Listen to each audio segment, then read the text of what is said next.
2013 সালে নীলফামারী শহরের কলেজপাড়ায় 8 বিঘা জমির উপর 16 কোটি টাকা ব্যয়ে স্থাপিত হয় আঞ্চলিক হাঁস প্রজনন খামার। মা হাঁস থেকে উৎপাদিত ডিমের বাচ্চা ফুটানো এবং বাজারজাতকরণের লক্ষ্যে এটি প্রতিষ্ঠিত হয়। তবে অতীত নিকটে খামারটিতে 20,500 ডিম ফুটানো হতো শত শত প্রতিবন্ধকতা আর জনবল সংকটের মাঝেও। যদিও 2024 সালে এসে ঘুরে দাঁড়িয়েছে বেশ কয়েক গুণ। প্রতিষ্ঠানটি এখন আলোর মুখ দেখতে শুরু করেছে। এই জাতটি হলো বেইজিং বা পিকিং জাত। এটি হলো মাংসের জন্য বিখ্যাত। এর মাংস খুব সুস্বাদু। এটি সাধারণত ওজন 2.5 কেজি থেকে 3.5 কেজি পর্যন্ত ওজন হয়ে থাকে।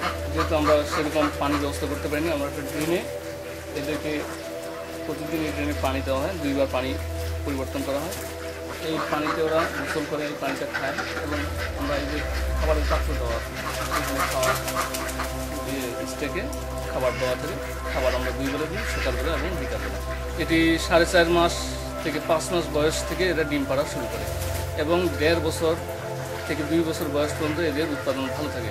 এরপরে আমরা এই হাঁসটাকে আমরা কালিং করি।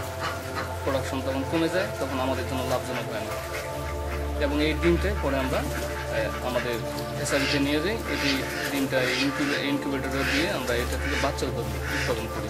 খামারটি শুধু মানুষের কর্মসংস্থান সৃষ্টি করেনি, বরং পোল্ট্রি শিল্পের উন্নয়নে বড় অবদান রাখছে। খামারের বিশাল আকৃতির 60টি শেড রয়েছে, আর এসব শেডে কর্তৃপক্ষ আপ্রাণ চেষ্টা করছে সম্ভাবনাময় খামারটিকে ঘুরে দাঁড়ানোর। খামারটিতে দৈনিক 20,500 ডিম ফোটানোর সক্ষমতা অতীতে না থাকলেও অভাবনীয় চেষ্টার ফলে এখানে এখন এর কাছাকাছি ডিম ফোটানো হচ্ছে। এটি হলো খাকি ক্যাম্বেল জাত। এটি মেইনলি ডিমের জন্য বিখ্যাত, কারণ এর ডিম উৎপাদন অন্যান্য যে কোনো হাঁসের জন্য খুব ভালো। এটি 70 থেকে 80% ডিম প্রোডাকশন হয়ে থাকে। এটি থেকে আমরা 1.5 থেকে 2 বছর বয়স পর্যন্ত আমরা উৎপাদন ভালো পেয়ে থাকি। বলে রাখি, খামারটি শুধু ডিম ফোটানোর মধ্যেই সীমাবদ্ধ নয়। এই অঞ্চলে খামারিদের স্থানীয় চাহিদা মিটিয়ে বাচ্চা সরবরাহ করতে শুরু করেছে বিভিন্ন স্থানে। খামারটি এখন অনুকরণীয় প্রতিষ্ঠান হিসেবে আত্মপ্রকাশ করছে। খামারটি সচল করা গেলে পুষ্টির চাহিদা পূরণে বড় ধরনের ভূমিকা রাখবে বলে অভিমত স্থানীয় খামারিদের। এটি আমাদের ইনকিউবেটর মেশিন আবার 2 ভাগ আছে। এটা হলো সেটআপ। এখানে ডিমটি আমরা 24 দিন রাখি এবং এখানে 37.5 ডিগ্রি সেন্টিগ্রেড টেম্পারেচার মেনটেন করা হয় এবং হিউমিডিটি 60%-এর উপরে রাখা হয়। সদর উপজেলা প্রাণী সম্পদ অধিদপ্তর বলছেন, খামারটি যেভাবে ঘুরে দাঁড়াতে শুরু করেছে তাতে করে সংশ্লিষ্ট বিভাগের আরো সহযোগিতা পেলে এটি যেমন সচল হবে, সৃষ্টি হবে মানুষের কর্মসংস্থান, আর অল্প দামে বাচ্চা ক্রয় করে ছোট বড় খামার করে আর্থিকভাবে স্বাবলম্বী হতে পারবেন খামারিরা।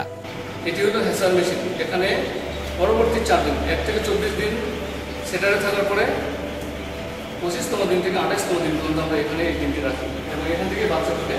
খামারটি সচলে সংশ্লিষ্ট ঊর্ধ্বতন কর্তৃপক্ষ আরো উদ্যোগী হবে, হয়ে উঠবে অনুপ্রেরণার বাতিঘর, এমনটাই প্রত্যাশা সচেতন মহলের। তবে আরেকটু পৃষ্ঠপোষকতা পেলে এই আঞ্চলিক হাঁস প্রজনন খামারটি আরো ঘুরে দাঁড়াবে বলে মনে করেন এই খামারের দায়িত্বপ্রাপ্ত কর্মকর্তা ডক্টর শ্যামল কুমার রায়। এখানে যেটি দেখতে পাচ্ছেন এটি হলো খাকি ক্যাম্বেল জাতের হাঁস। এটির বয়স 1.5 মাস বয়স।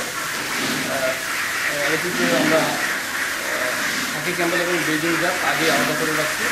আরেকটা ছেলে আমরা দেখতে পেয়েছি বেইজিং জাত, এটি খাকি ক্যাম্বেলের জাত। এ পর্যন্ত এটিকে আমরা 2 বার ভ্যাকসিন করা হয়েছে।